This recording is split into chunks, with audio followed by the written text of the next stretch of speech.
Welcome to Nevada Historical Society High Noon Series with Neal Cobb. Today's topic is Surviving Railroad Depots of Nevada. Today's speaker is Jean-Guy Tanner Dubé. My name is Tati, and I'm happy to be your host today.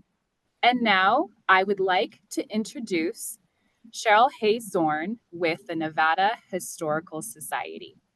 Thank you, Toddy.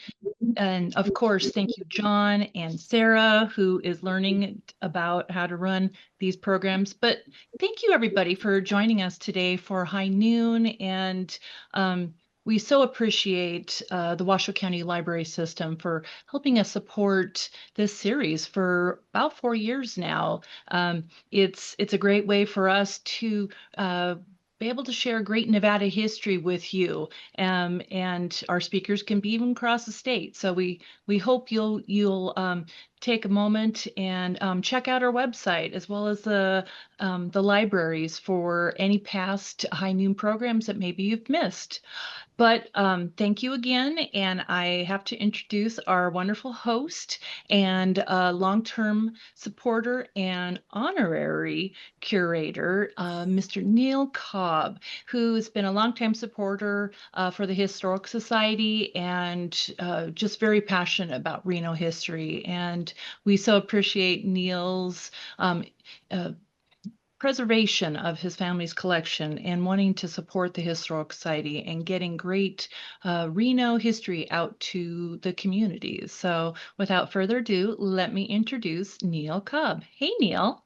How you doing, Sherry? And thanks for the intro. Our speaker today, Jean-Guy Dubé, is an author, an architectural draftsman, a historian. He has studied Southern Pacific depots since 1983 and is the author of Railroad Depots, Southern Pacific Collection. Dubé works for the State Historic Preservation Office of Nevada as the National and State Register of Historic Places Coordinator. He is a member of the Friends of the Nevada State Museum, the Southern Pacific Historic and Technical Society, and of course the Virginia and the Truckee Railroad History Society. Dubé received the Lester B. Holland Prize in 2017. So at this time, let's all welcome Jean. Hi, everyone. Thank you for joining us today. Thank you to the Nevada Historical Society for hosting this wonderful series and inviting me to be here with you today to share this great journey of looking at Nevada's surviving railroad depots. So before we begin, I wanted to give some quick acknowledgments. I want to, of course, thank the State Historic Preservation Office, the Department of Conservation and Natural Resources, the Nevada State Railroad Museum, the Friends of the Nevada State Railroad Museum, the Virginia and Truckee Railroad Historical Society, UNR, the Western Nevada Historic Photo Collection, and many other great organizations throughout our state. The information and slides come from public sources and a lot of these resources as well.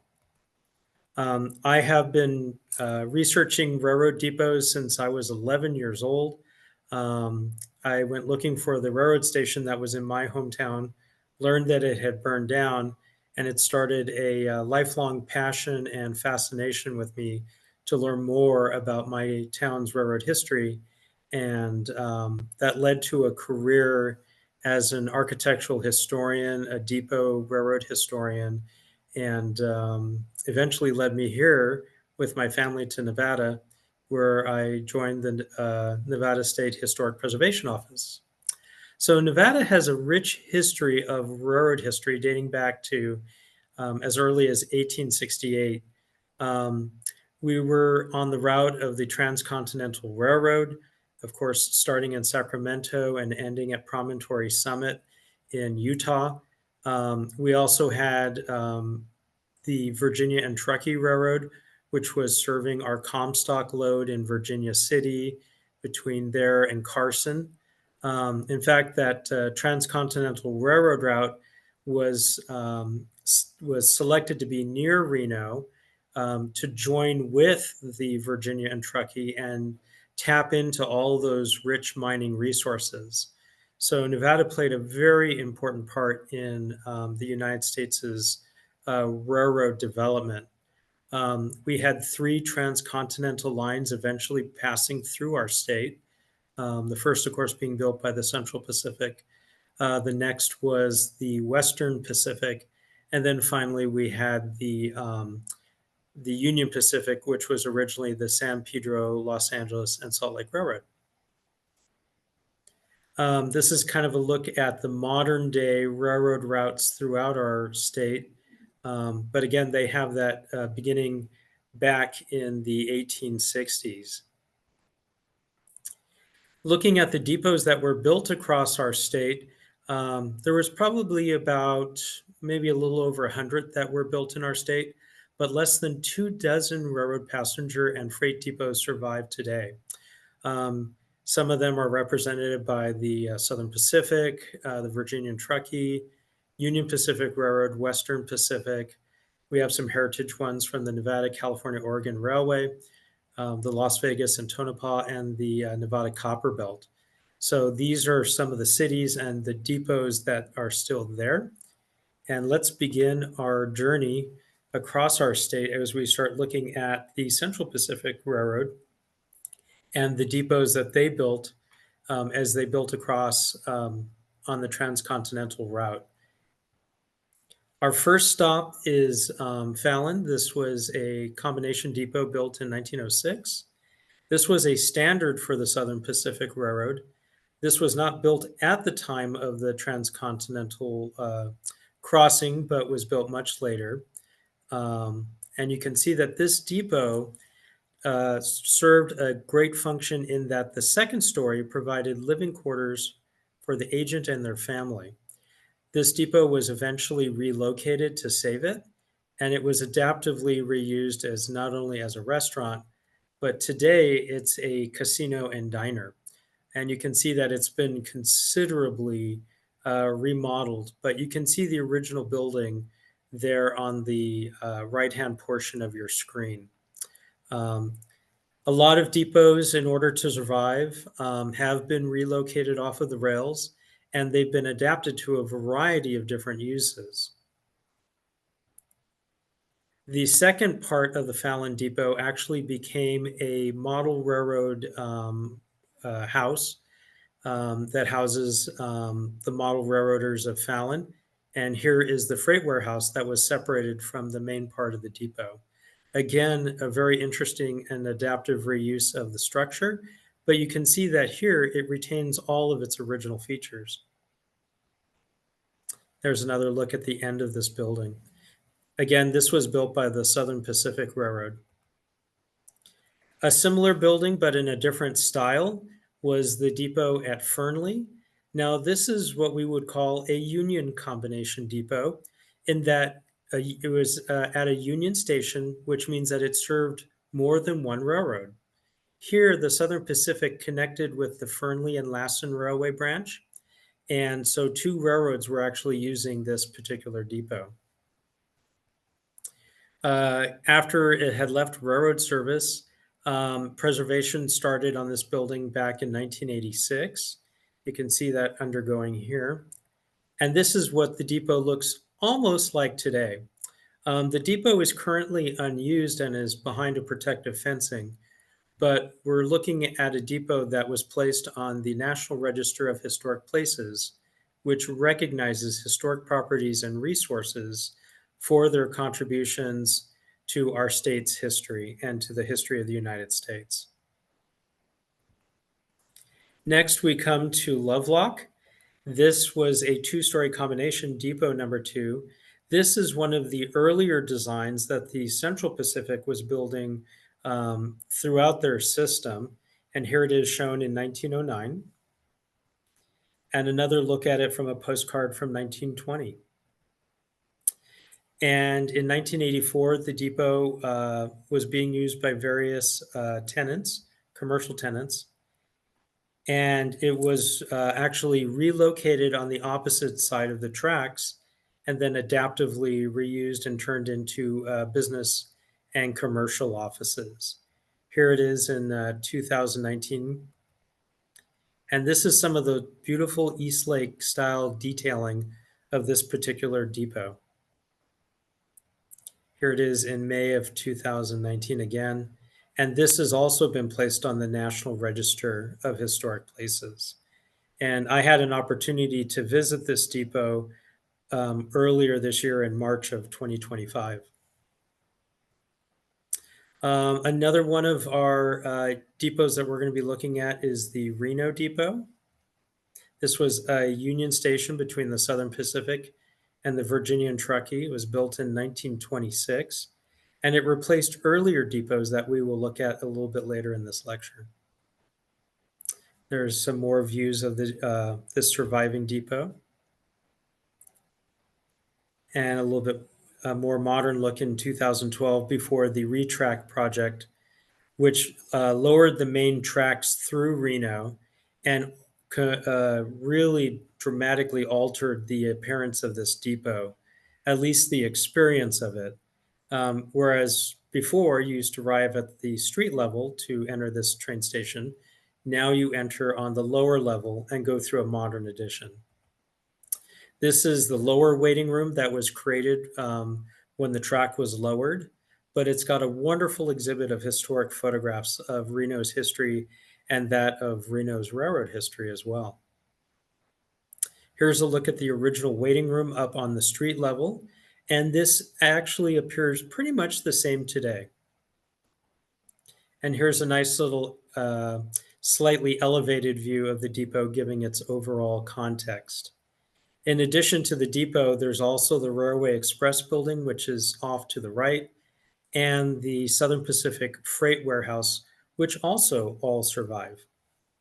And just if you're eagle-eyed enough, in the middle of the photograph, just above the roof of the Reno Depot, you can see another surviving railroad station, that of the Nevada, California, Oregon Railway.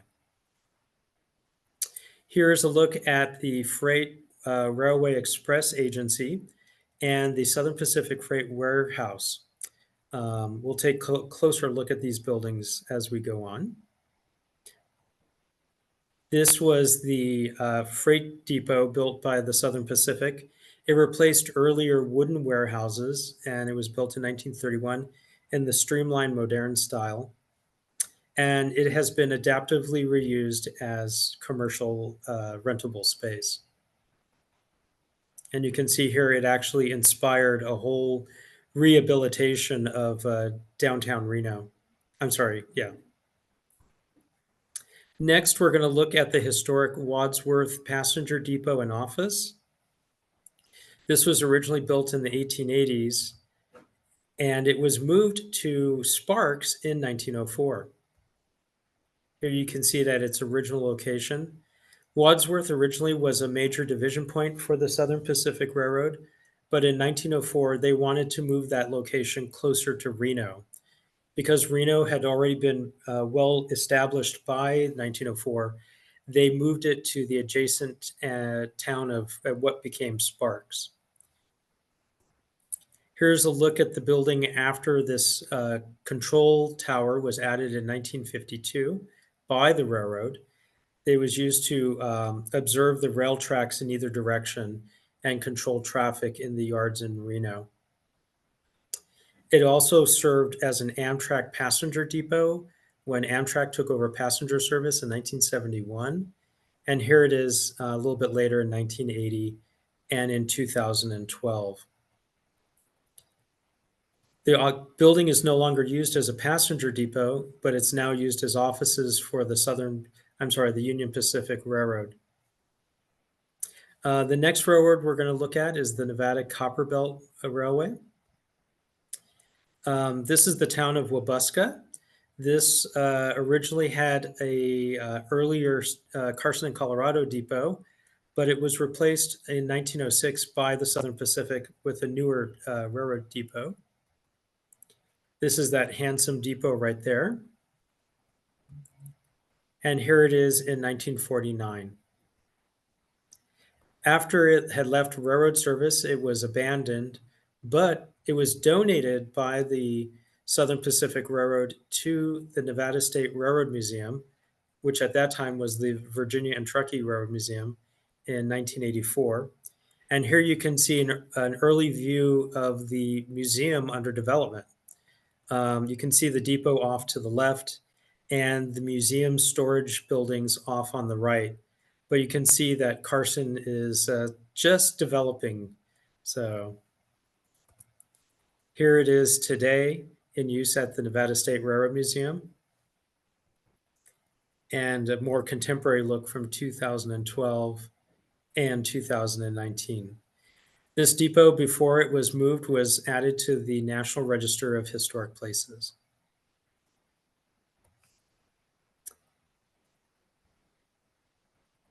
Next is the Mason Combination Depot. Now, this is an interesting case because you have to wonder, was this depot really, does it still exist? Well, let's take a look at the next picture and see. This is all that's left of the Mason Combination Depot. It's the records room that was attached that you saw in the previous photograph here. So I include it because it is a remnant of this depot, but the rest of the depot structure is, of course, no longer. Next, we're going to look at the Virginia and Truckee Railroad. This pioneer railroad has, we're lucky that it has quite a few depots that survive, at least 3. First, we're going to look at the Carson City Passenger Depot, built in 1872. And for those looking at the photograph, if you look to the left, you can just see the U.S. Mint right there poking out just above the roof line. Here's a another earlier view of the depot. And one from 1947, just 3 years before the Virginia and Truckee Railroad ceased to operate. There's a year before, and a nice view of the backside of the railroad building. The depot, after it left railroad service, was turned into a commercial property, and it's had various commercial tenants over the years. But one of the longest tenants since the depot was sold has been the Masons. And they actually converted the back half of the depot into their Masonic lodge. And it is still in use by them today. You can see their Masons symbol up in the gable of the depot.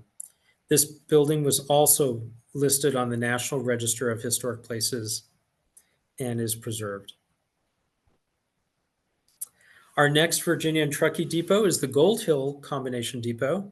This was originally built in 1872 as a platform. Then they moved a warehouse on top of that platform, extended the warehouse, and then eventually added the passenger and offices portion of the depot that you see, the single-story part on the right of the photograph.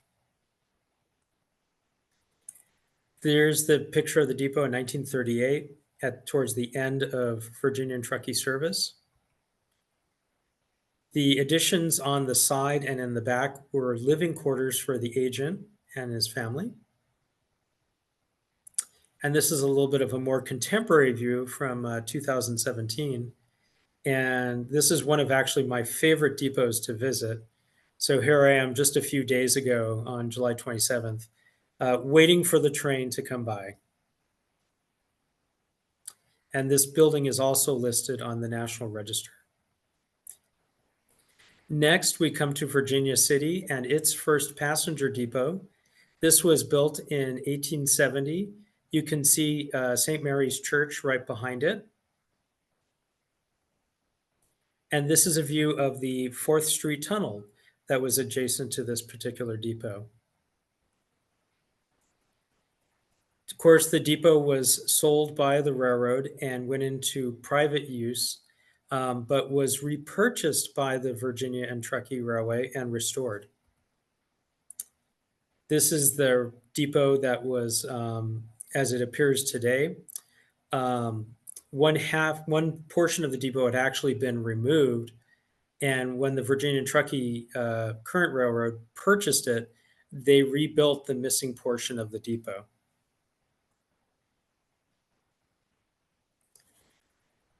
Going down the tracks in Virginia City, we come to the freight depot. This was Virginia City's second freight depot. It was started in 1876 and built, complete around 1877 after the first freight warehouse burned in the Great Fire of 1875. Here's the depot in 2011. And just a few days ago, when I went to go visit this great property that's also listed on the National Register of Historic Places. If you want to learn more about the Virginia and Truckee Railway, I encourage you to ride the rails and see these depots for yourself. Next, we're going to look briefly at the Carson and Colorado Railway. The only surviving depot that we have is the Hawthorne Freight Depot. This was built in 1881, and it was bypassed by the railroad in 1905 when they built a new line. And shortly thereafter, the depot went into use as a commercial building. So here it is in the 1930s. And in 1946, it was acquired by the Elks Lodge, and it's been used by that organization since. Here's a more contemporary look of the depot today. And it is on our state register of historic places.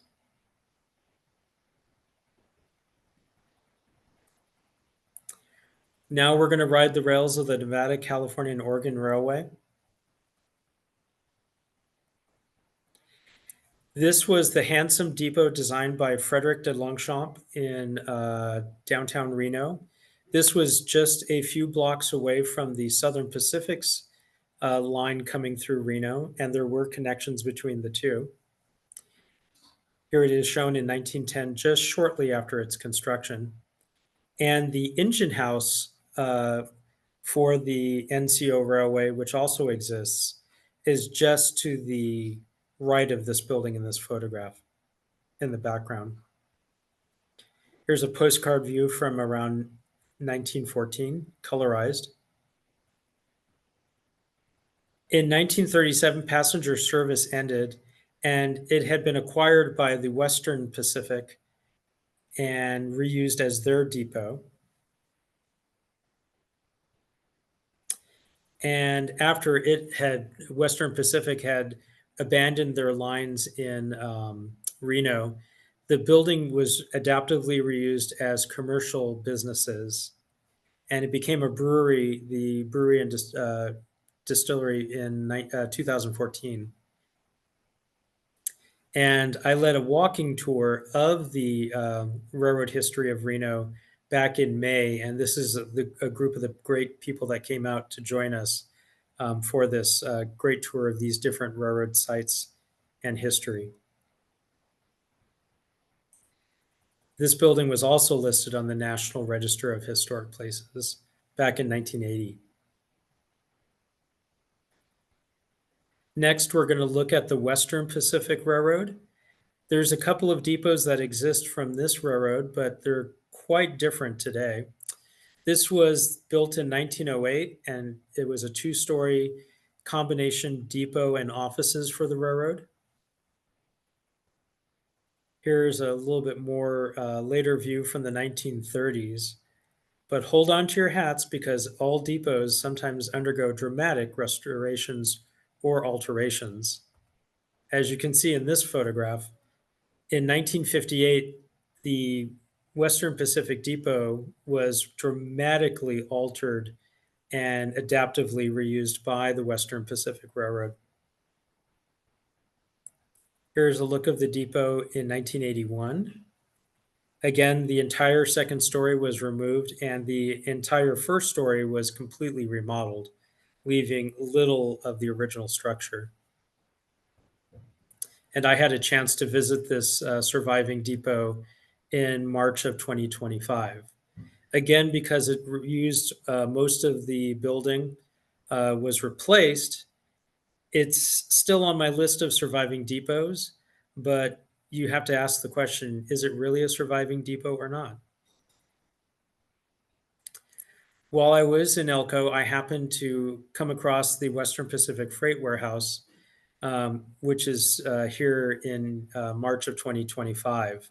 Sadly, the Southern Pacific Freight Warehouse that had been existing in Elko for a number of years had recently just been torn down. Next, we come to the Eureka and Palisade Railroad. This is a nice little handsome two-story depot, and you can see the little freight warehouse there. This was raised in 1920 and replaced by this structure.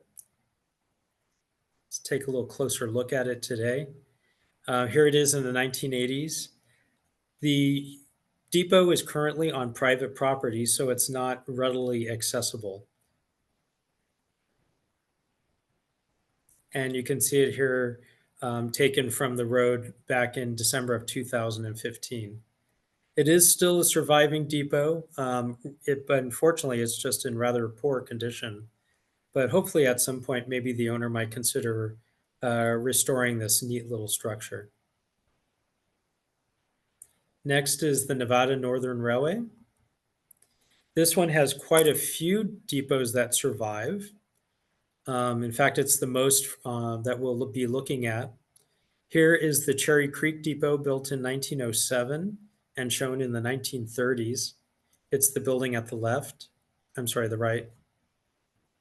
There's a look of it after rail service was starting to end. This is in 1974. And a view of some of the last trains coming through in 1983. This depot was abandoned after the railroad stopped using it, but to preserve it, it was moved to Ely, and here it is on the road in December of 1989. And today it's the White Pine Public Museum, and here it's shown in 2017, restored and adapted for that use. Next is the Depot of Curie. This was also built in 1907. Here it is in the 1950s. And this picture is taken from the freight warehouse. You can see the eave in the edge of the photo. Here's a look of it in 2006. The depot was, had long been abandoned by that time. People have been looking after this depot. You can see here they've boarded up the windows to try and protect the building. And I believe it's currently under consideration for being relocated to Ely for preservation. Speaking of Ely, here's the Nevada Northern Railway's passenger and freight depot that was built in 1906. And here it is just a few years later, shown in 1915. And it was later adaptively reused as a senior center. Again, here's another early photograph showing this wonderful little pond next to or across the street from the depot, and a colorized postcard view. This is a more contemporary view of the depot as the RecWest Senior Center. And you can see that pond is still there, and I wonder if those geese swimming around aren't descendants of the ones that we saw in that earlier postcard view.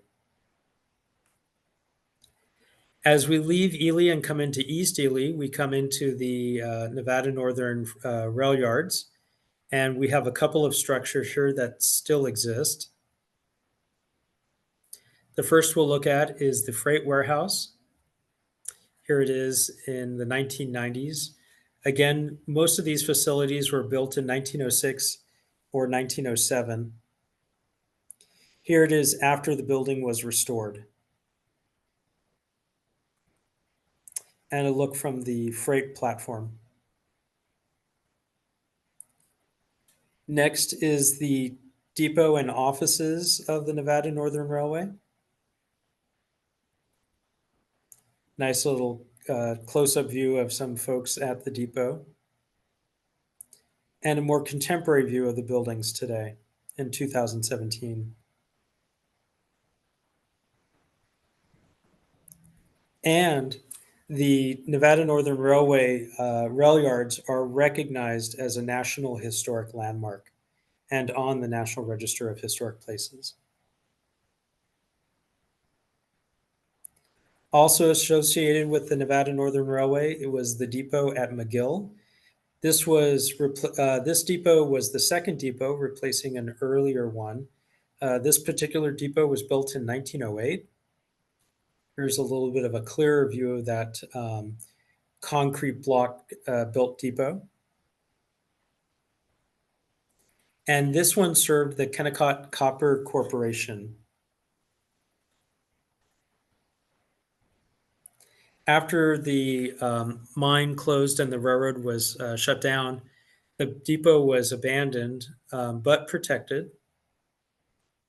And eventually it was restored and it was placed on the National Register of Historic Places. For more information, you can look at the Nevada Northern Railway website. Finally, we're coming to our last depot that we're going to be looking at, the Las Vegas and Tonopah Railroad. This is the Rhyolite train station that was completed in June of 1908 and shown here in 1910 while it was still being served by the railroad, which soon after left town. And by the 1920s, the depot had been abandoned. Later, it was adaptively reused as a casino.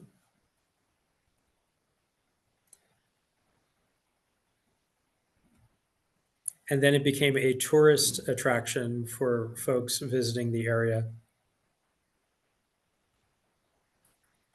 The depot has since been acquired by the Bureau of Land Management and has been fenced and is being protected and watched over by the Bureau of Land Management.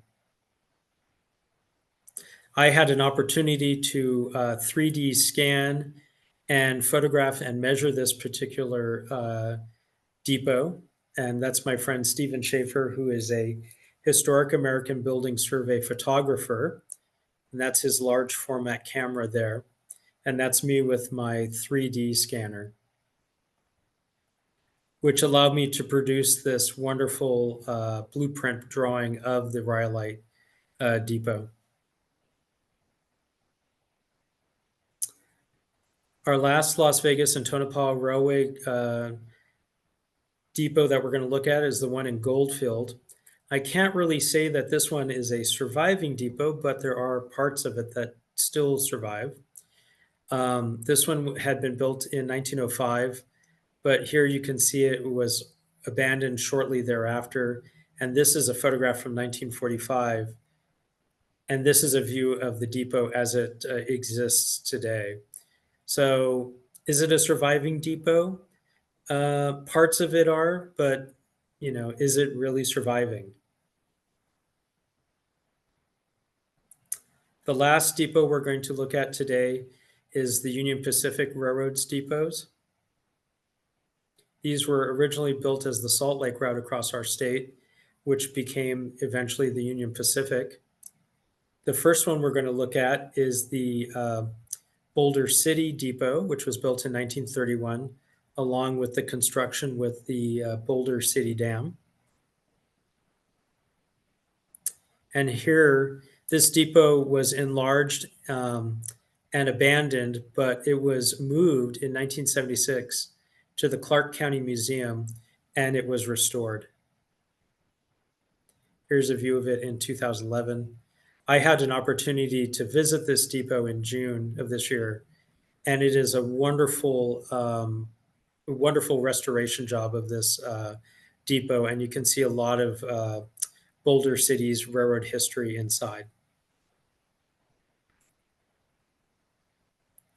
And if you want more information, I encourage you to visit the Nevada State Railroad Museum in Boulder City to see this depot and experience the history there. Our last depot we're looking at today is the Caliente Union Pacific Railway Depot.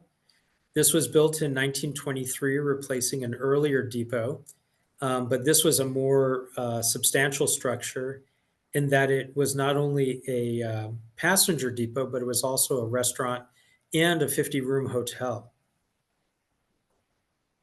Here's a look of it from another view down the tracks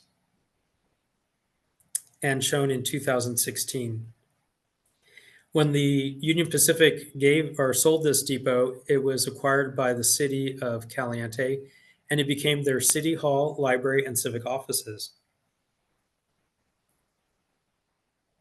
It was added to the National Register of Historic Places and recently underwent a really good historic renovation, restoring the depot's original appearance. So with that, I invite you to help save Nevada's railroad heritage by becoming involved with your local historical societies, supporting the Nevada Historical Society, and just becoming involved in your communities. Just recently, we lost the magnificent Southern Pacific Machine Shop in Sparks that had started construction in 1902 to 1904, comprised of 6 million bricks, but was just torn down in March of 2025, as you can see here.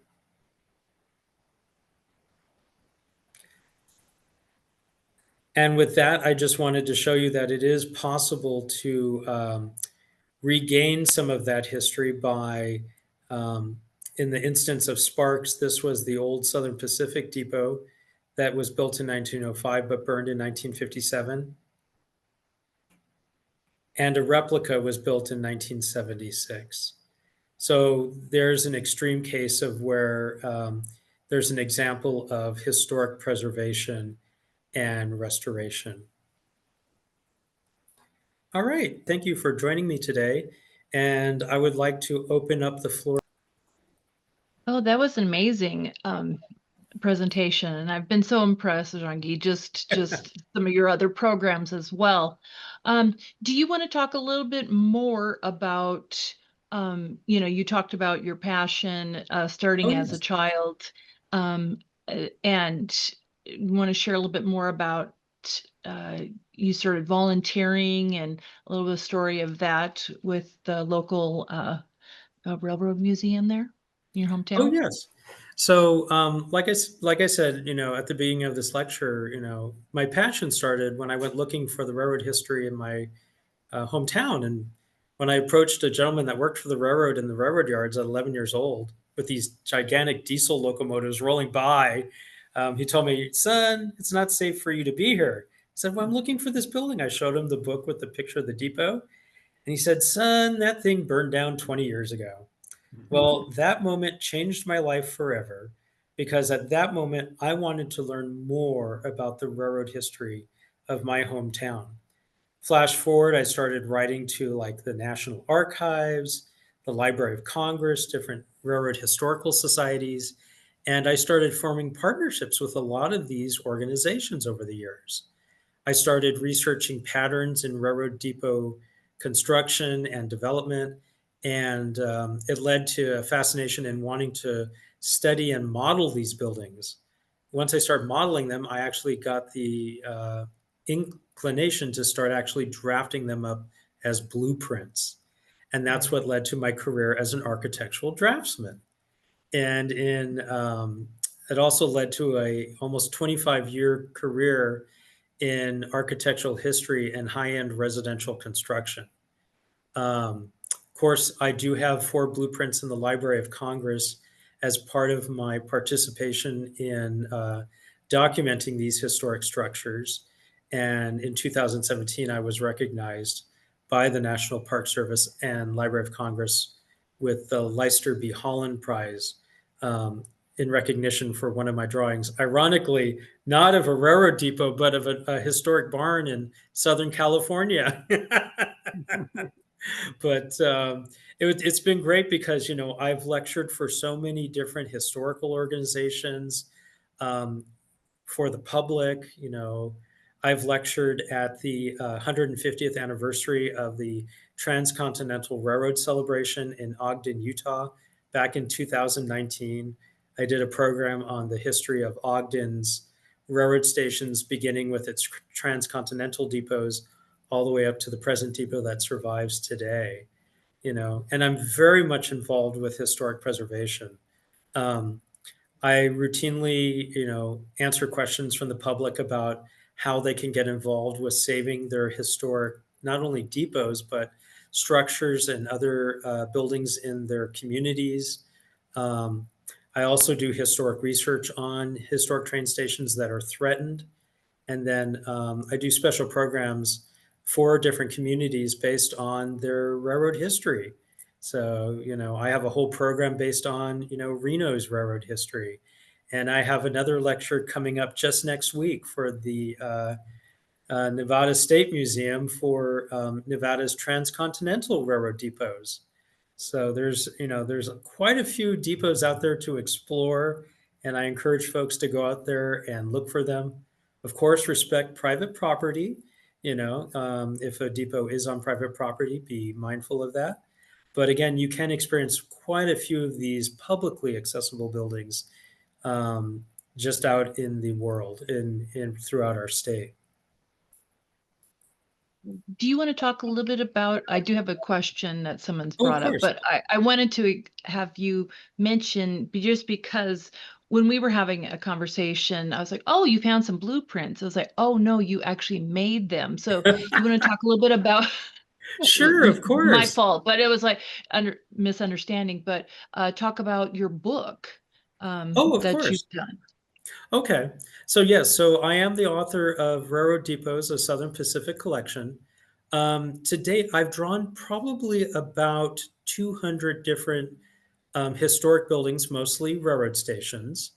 I'm probably one of the few individuals in the United States that actually creates historic blueprints. And by blueprints, I really mean blueprints. I actually use computer drafting software to 3D model the drawings of the buildings. And then I use those to create vellums. And then I actually have my own Diazo blueprint machine. So for those on the call that are old enough of that generation that might recall making real blueprints with ammonia and everything else like that, and that familiar smell, I actually make those and then I sell them on my Etsy store. I also partner with different museums and historical societies or privately owned, depots, and I will sometimes donate copies of my blueprints for them for display and also for fundraising activities and public awareness. Raising public awareness about those buildings. So it's a lot of Nice. fun. The book is back in print. It's on my Etsy store. Yes, thank you. um, you can do a search on my name and blueprints, and it'll come up. I encourage folks to reach out to me if they have questions about depots or any of the drawings that are in my book. I'm also on Facebook, so if you look me up, you can see some of my upcoming lectures and events. And yeah, I have loved studying these buildings since I was a kid, and one of the wonderful things about doing these public lectures and outreach events is inspiring the next generation of people in researching and saving our history. I had a young gentleman that came up to me after one of my lectures, and he's like, I got your book. I love it. I love the drawings, and I'm interested in going into architectural history as a profession. And I'm like, oh, that's great. There's lots of opportunities for us. And in fact, when I came here to the state almost 2 years ago with my family, and I started looking at jobs in the area, one of the agencies that I reached out to was the State Historic Preservation Office. And when I told them I was an architectural historian, they said, "Oh, architectural historian, there's not a lot of you in the state. And that I thought maybe that was a bad thing. And immediately she didn't miss a beat. And they said, that's actually a good thing because that means you're in demand. Your skills are going to be very much wanted. And they invited me to apply for a position here in the office. And I became Nevada's state and national register coordinator of historic places. So, here I am helping preserve our state's history and heritage sites, not just railroads, but all of our rich railroad history and cultural sites. So it's great. I get to work with the public, educate them about the national and state register programs and a lot of the other programs that the State Historic Preservation Office offers to the public. So, and if you happen to be in downtown Carson, I invite you to come out to our State Historic Preservation Office in the lobby of our building, the Bryan Building, here in downtown Carson at 901 South Stewart Street.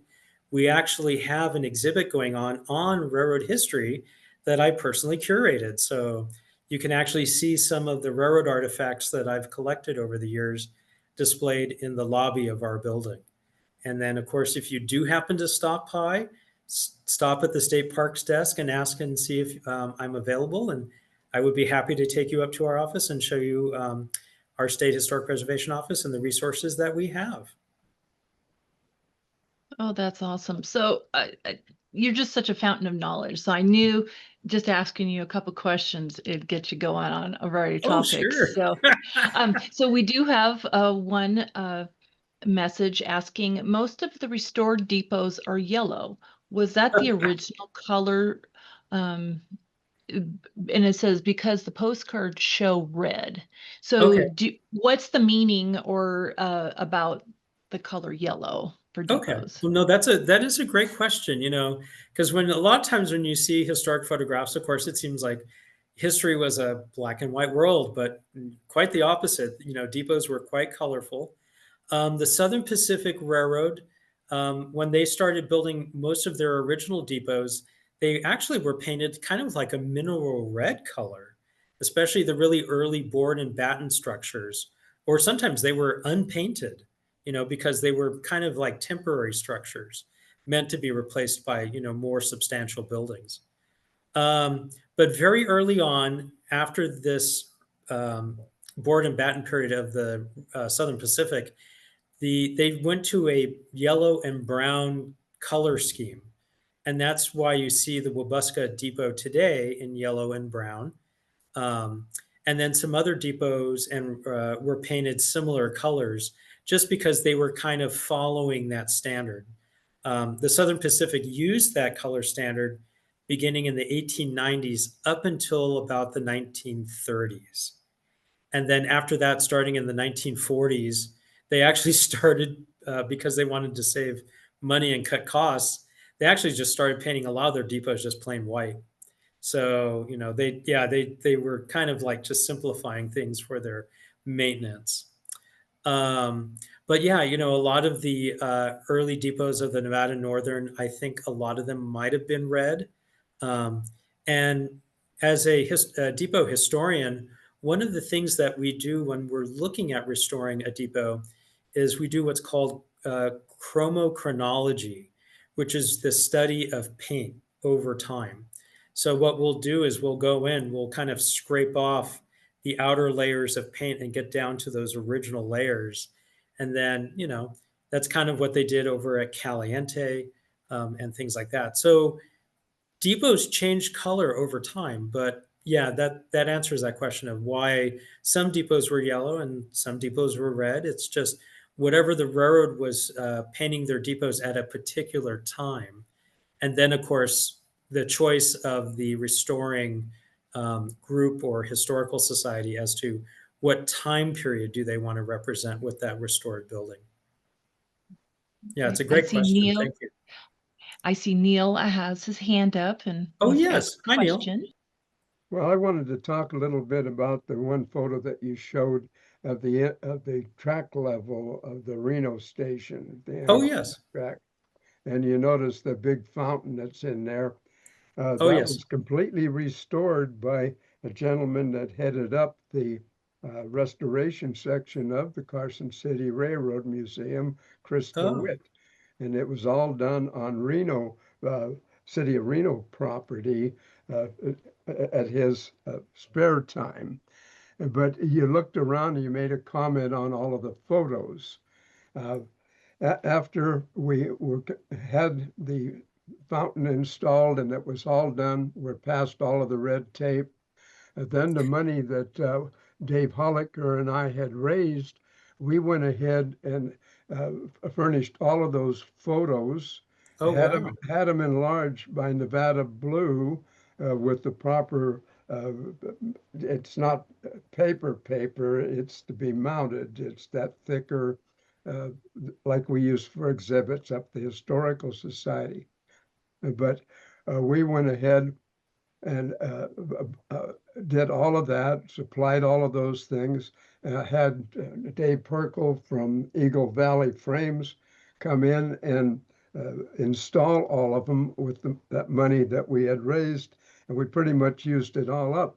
But what was fun about it is I mentioned we were past the red tape. We got no one's permission to do that. We went ahead and did it with the dollars because it needed to be done. And the city of Reno thought the railroad went ahead and did that, and the railroad thought that the city did it. And when I told Bob Cashel at a God Club meeting what we had done on there, he says, "You lucky guys." He says, I would have been just absolutely creamed with the people that, well, you did what?"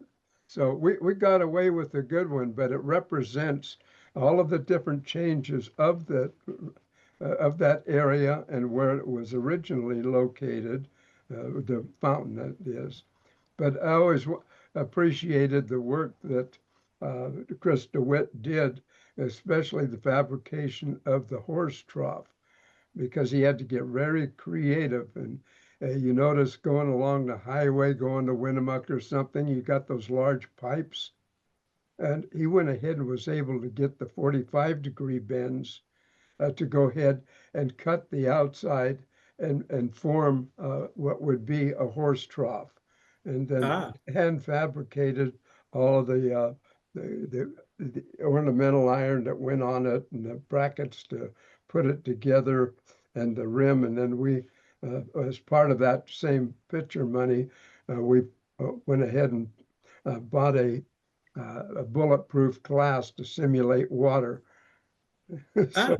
anyway, just another shout out to what the restoration department of our down there in Carson City, the Carson City Railroad Museum was able to help with in a big way. So Oh, that's cool. yeah, so that's my little fun thing.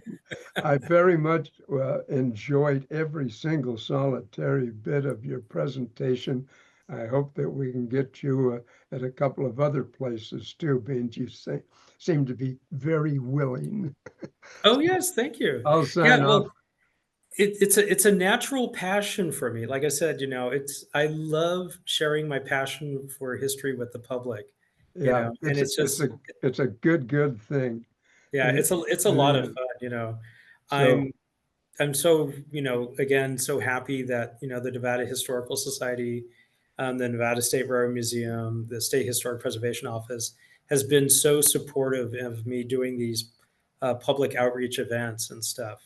and And I then, want to, yeah. as kind of like a historical footnote, um, if you haven't been to the Reno Depot recently, and you've maybe seen the old exhibit that they used to have in the lobby there, that was just recently redone by the city of Oh, Reno in May in celebration of Historic Preservation Awareness Month.